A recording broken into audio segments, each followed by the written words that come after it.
ជំរាបសួរលោកគ្រូអ្នកគ្រូជួបគ្នាសារជាថ្មីម្ដងទៀតហើយបាទនៅក្នុងវីដេអូនេះរៀងប្លែកបន្តិចខ្ញុំនឹងបង្ហាញជូននៅរបៀបនៅក្នុងការធ្វើ slide អក្ខរក្រមភាសាខ្មែររបស់យើង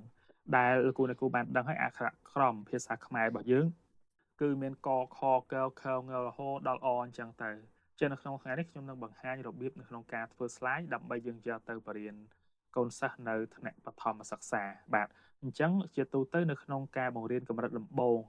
អក្ខរក្រមភាសាខ្មែររបស់យើងនឹងគឺយើងនឹងបង្ហាញរបៀបនៅក្នុងការសរសេរឧទាហរណ៍ដូចជាអក្សរកអញ្ចឹងដំណាក់កាលទី1អុសពីក្រោមឡើងទៅលើដំណាក់កាលទី2គឺបត់មកស្ដាំហើយ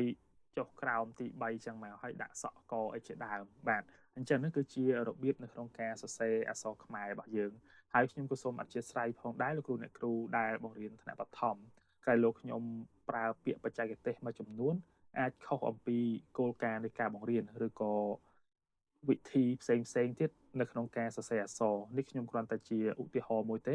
អញ្ចឹងប្រសិនបើលោកគ្រូអ្នកគ្រូចង់ធ្វើ slide បែបនេះគឺយើងអាចប្រើប្រាស់ Canva នៅក្នុងការធ្វើបានសូមបញ្ជាក់ផងដែរសម្រាប់លោកគ្រូអ្នកគ្រូដែលជាវ Canva Pro ពីខ្ញុំគឺដឹងតែធ្វើបាន slide បែបនេះគឺ100%ដោយសារតែខ្ញុំបានដាក់បញ្ចូលពុម្ពអក្សរទាំងអស់នឹងហើយបាទអញ្ចឹងឧទាហរណ៍ថាខ្ញុំចង់ធ្វើ slide បាទអញ្ចឹងលោកគ្រូអ្នកគ្រូឃើញខ្ញុំ slide សអញ្ចឹង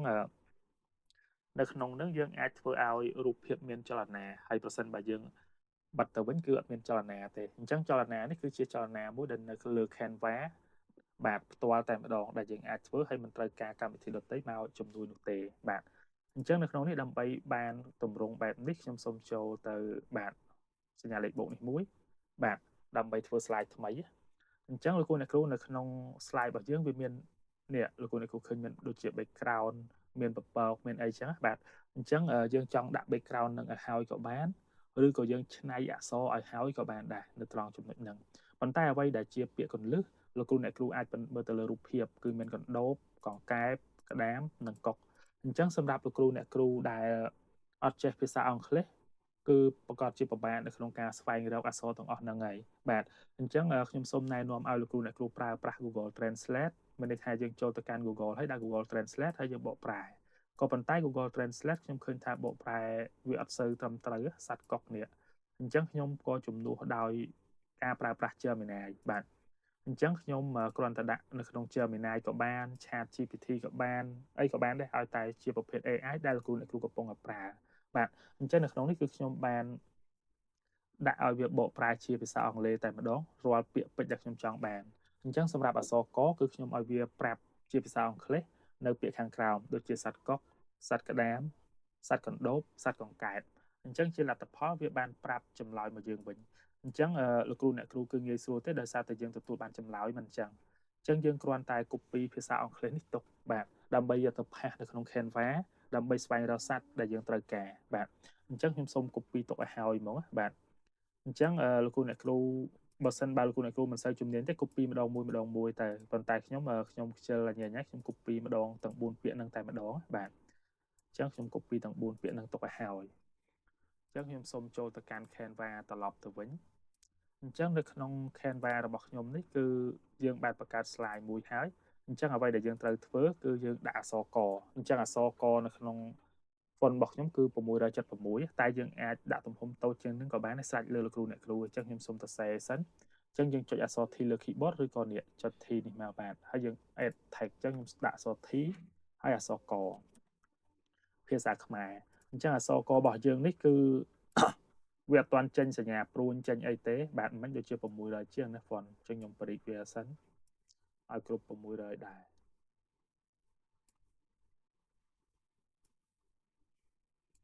បាទ600អញ្ចឹងកនេះគឺវាអត់ទាន់ទៅតាមអ្វីដែលយើងចង់បានគឺយើងចង់បានព្រួញអញ្ចឹងលោកគ្រូអ្នកគ្រូ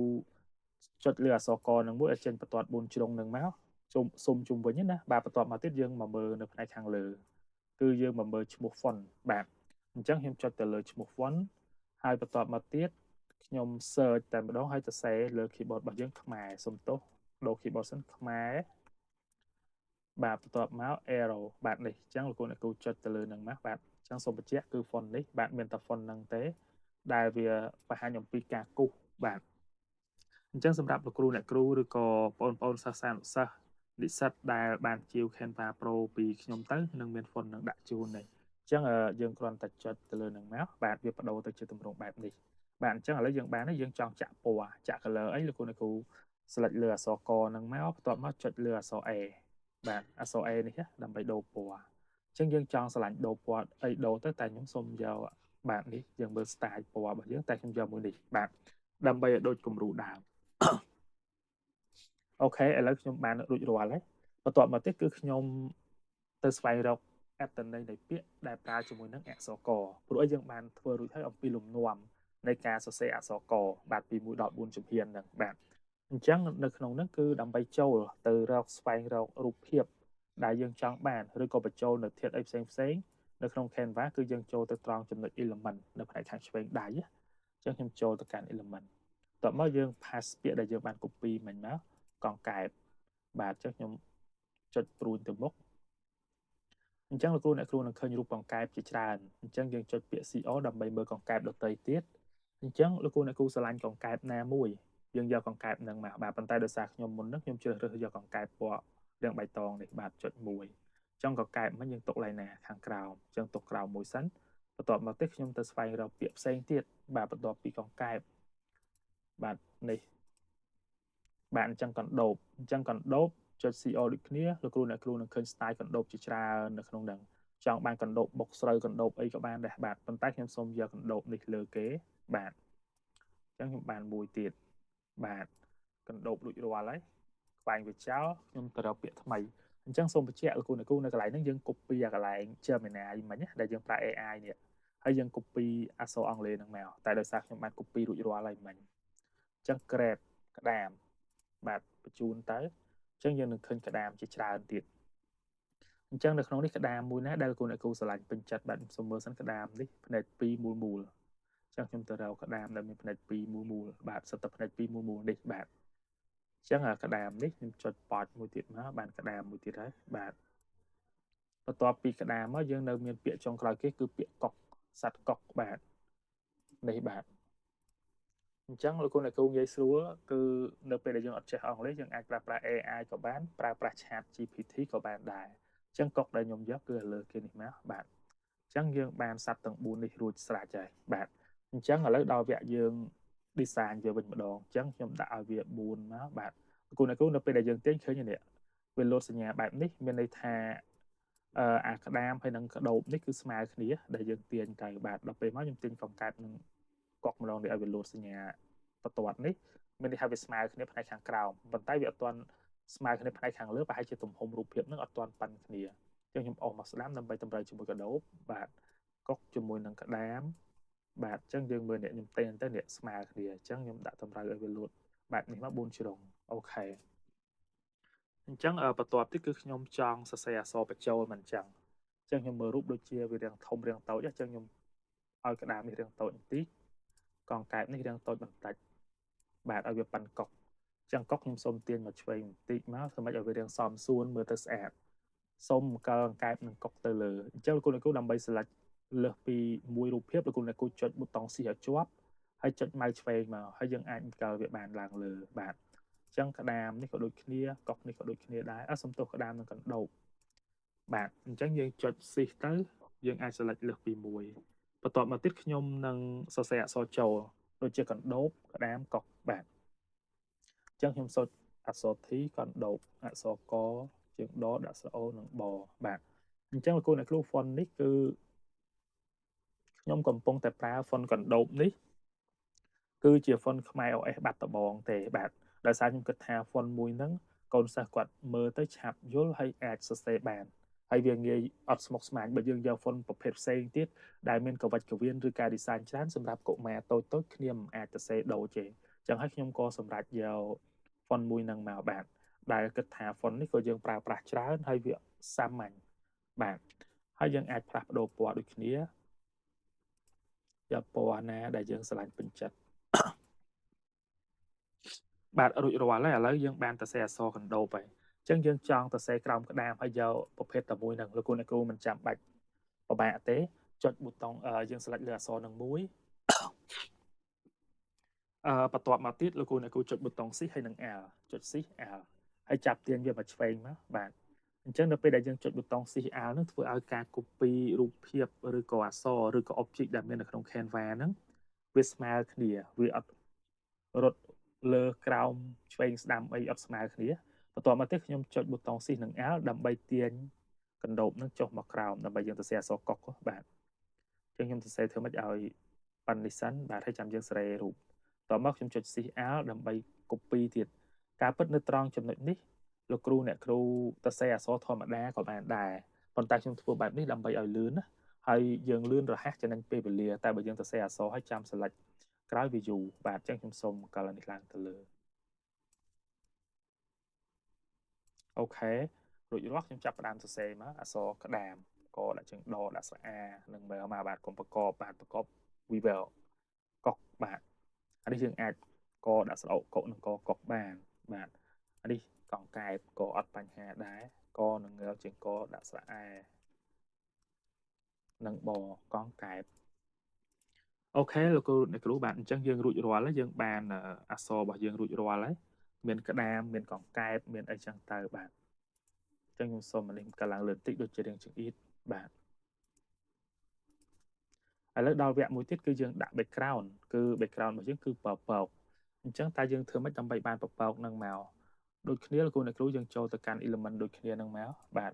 នេះ element យើងនៅស្រាប់ហើយលោកគ្រូអ្នកគ្រូវាយពាក្យ cloud មកណាបាទ C L O U D បាទចុចលើហ្នឹងហើយយើងទៅរក cloud នេះចុច C all បាទហើយទៅរកពពកណាដែលយើងស្រឡាញ់ពេញចិត្តចង់បានមកបាទអញ្ចឹងនេះដូចជាមួយនេះបាទតែខ្ញុំចង់បានណាពពកគឺមួយនេះបាទអញ្ចឹងចុចយ៉ាស់សំទោសច្រឡំ delete ចុចលើវាមកបាទនេះលោកគ្រូអ្នកគ្រូចូលមកប៉ុន្តែនៅពេលដែលចូលមកយើងឃើញថាពពកបាំងចង្រិតបាំងកែបបាំងកុកអស់ហើយហ្នឹងតែយើងធ្វើមិនទៅអញ្ចឹងការបញ្យល់របស់ខ្ញុំមិនខុសព្រោះរូបដើមវាអញ្ចេះបាទស្រាប់ដល់ពេលរូបបន្ទាប់វាអញ្ចេះវាអត់ត្រូវបាទលោកគ្រូអ្នកគ្រូកុំភ័យបារម្ភយើងចុចទៅលើរូបពពកនឹងមួយបន្ទាប់មកទៀតលោកគ្រូអ្នកគ្រូចុចទៅលើ position បាទចុច position វានឹងលុតផ្ទាំងថ្មីមួយនៅផ្នែកខាងឆ្វេងដៃចុចលើវាពឹបលោកគ្រូអ្នកគ្រូនឹងឃើញមានផ្ទាំងពាក្យថា position នៅផ្នែកខាងឆ្វេងនេះបាទអញ្ចឹងទាំងអស់នឹងហើយជាមុខងារដែលយើងអាចធ្វើការផ្លាស់ប្ដូរអញ្ចឹងលោកគ្រូអ្នកគ្រូចង់ឲ្យពពកនោះទៅជាផ្ទៃ background អញ្ចឹងយើង send to back មកមានន័យថាទៅឲ្យក្រោយបំផុតហ្មងទៅបាទដើម្បីធ្វើជាផ្ទៃ background របស់គេអញ្ចឹងខ្ញុំចុច send to back បាទរួចរាល់អញ្ចឹងលោកគ្រូអ្នកគ្រូឃើញទេបាទគឺពពកនឹងคล้ายទៅជា background នៃសត្វទាំងអស់ហ្នឹងហើយជំហានបន្ទាប់យើងទៅរករូបព្រះអាទិត្យទៅរករូបអីមកដាក់អញ្ចឹងអស់ចុះទៅក្រោមមកនៅក្នុងប្រភេទ cloud ហ្នឹងវាមានទាំងអស់ហើយបាទអញ្ចឹងព្រះអាទិត្យលោកគ្រូអ្នកគ្រូឆ្លាញ់បែបណានេះរូបរបស់ខ្ញុំឆ្លាញ់អានេះណានេះរូបមុនគឺមានអានេះអញ្ចឹងខ្ញុំចុចអានេះបាទអញ្ចឹងចូល slide ទី2សិនចុច port បាទអញ្ចឹងយើងដាក់មកបាទព្រះអាទិត្យចាប់ផ្ដើមរះឬក៏អីហ្នឹងយើងឆ្នៃតាមហ្នឹងមកបន្ទាប់មកទៀតយើងចង់ដាក់ពពកអញ្ចឹងលោកគ្រូអ្នកគ្រូរមើលមកពពកនៅស្ដាំមួយទៀតបាទនេះពពកផ្នែក2បាទអញ្ចឹងយើងដាក់ឲ្យជាន់អក្សរយើងប្រួមវាបន្តិចមកបាទអញ្ចឹងប្រហែលរូបចាស់នេះរូបចាស់របស់យើងទាញអក្សរកចុះក្រោមបន្តិចដូច្នេះខ្ញុំសូមទាញចុះក្រោមដែរបាទពពកនេះអស់ចុះក្រោមបន្តិចមកកុំឲ្យនៅខ្ពស់ពេកបាទកដោបហោះជិតដល់ពពកហើយបាទបែបនេះអូពពកកាពិតពពករបស់ខ្ញុំរៀងខុសពពកចាស់បន្តិចជិលគូអ្នកគ្រូអាចរកមើលមកនៅក្នុងហ្នឹងបាទកាពិតមានច្រើនដែលយើងអាចយកមកប្រើបានអញ្ចឹងលោកគ្រូអ្នកគ្រូឆ្លាញ់ style បែបណាដូចជា style ពពកនេះក៏បានដែរពពកខ្ជូតតែសូមលុបចេញវិញបាទអញ្ចឹងលោកគ្រូអ្នកគ្រូឥឡូវខ្ញុំបានធ្វើ background រួចរាល់ហើយអញ្ចឹងយើងធ្វើមិនទៀតដើម្បីឲ្យមានចលនាអញ្ចឹងដើម្បីធ្វើឲ្យមានចលនាលោកគ្រូអ្នកគ្រូអាច select ទៅលើរូបភាពហ្នឹងបាទ select ទៅលើរូបភាពទាំងអស់ហ្នឹងក៏បានបាទចុច select លើរូបភាពហើយចាំដាក់ animation ក៏បានឬក៏ម្ដងមួយក៏បានដែរតែកុំឲ្យពិបាកខ្ញុំសូមចុចនេះមួយបាទលោកគ្រូអ្នកគ្រូចង់ដាក់ animation ហ្នឹងចុចទៅលើរូបហ្នឹងហើយចុចប៊ូតុង shift ហើយយើងទៅ select រូបផ្សេងទៀតមកអញ្ចឹងរូបទាំងអស់ហ្នឹងវានឹងជាប់4 select ចូល animation ហើយយើងអស់ចុះទៅក្រោមខ្ញុំយករូបភាពនេះបាទក្រោមគេនេះប៉ុន្តែខ្ញុំសូមអត់អានចោះខ្លាចអានអង់គ្លេសខុសគ្រូអង់គ្លេសសើចបាទនេះ យកអាមុខងារក្រោមគេនឹងមកបាទខ្ញុំចុចមួយមកបាទលោកគ្រូអ្នកគ្រូឃើញវាវិលអញ្ចឹងចាំមើលខ្ញុំ slide show បាទអញ្ចឹងអក្សរកកណ្ដូបកងកែបក្តាមកុកគឺយើងបានផលិតរួចរាល់សម្រាប់កូនសិស្សថ្នាក់បឋមសិក្សាបាទអញ្ចឹងលោកគ្រូអ្នកគ្រូក៏អាចបន្តធ្វើបន្តទៅទៀតដូចជាអក្សរខកខងចអីជាដើមអញ្ចឹង background ប្រសិនបើលោកគ្រូអ្នកគ្រូចង់ទុកទេខ្ញុំសូមបង្ហាញមួយវិធីលឿនចុចអាត្រេ3ខាងលើនេះណាបាទនៅពេលដែលយើងដាក់ slide ទៅលើទៅវានឹងឃើញមានត្រេ3ហ្នឹងហើយអញ្ចឹងលោកគ្រូអ្នកគ្រូចុចត្រេ3ហើយយកពាក្យថា duplicate បាទដើម្បីយើងធ្វើ sample ឲ្យដូចគ្នាឲ្យលឿនបាទ duplicate page មកបចអញ្ចឹងឃើញអា page ទី2និង page ទី3ដូចគ្នាអញ្ចឹងយើងលុបរូបនេះចោលមកព្រោះអីរូបយើងនឹងធ្វើការផ្លាស់ប្ដូរតែអក្សរយើងអាចដូរវាតិចតិចទៅអញ្ចឹង background style ទៅមួយទាំងអស់អក្សរកយើងគ្រាន់តែដូរអក្សរខបាទលោកគ្រូអ្នកគ្រូឃើញទេបាទខ្ញុំ select ទៅលើវាដាក់អក្សរខអញ្ចឹងយើងអាចខអីគេខខោខខៃខខួងខខាបខខាស់អីចឹងទៅបាទអានឹងស្លាច់លើយើងដល់ពេលយើងចង់ធ្វើថ្មីទៀតចុចអានឹងទៀតមកហើយ duplicate បាទអក្សរ girl យើងដូរមកចុចលើវាចឹងដាក់អក្សរ girl បាទចេញអក្សរ girl មកបាទអញ្ចឹងធ្វើ slide របស់យើងចាប់ពីកដល់អហ្នឹងយើងធ្វើចំណាយពេលមិនយូរទេបាទគឺលោកគ្រូអ្នកគ្រូនឹងរួចរាល់ហើយយើងអាចយកទៅបង្រៀនសិស្សបានដោយនិយាយហើយ slide របស់យើងនឹងមានភាពតាក់ទាញសម្រាប់បង្រៀនសិស្សផងដែរបាទអញ្ចឹងនៅក្នុងវីដេអូរបស់ខ្ញុំគឺមានតែប៉ុណ្ណឹងសូមអរគុណច្រើនជម្រាបលា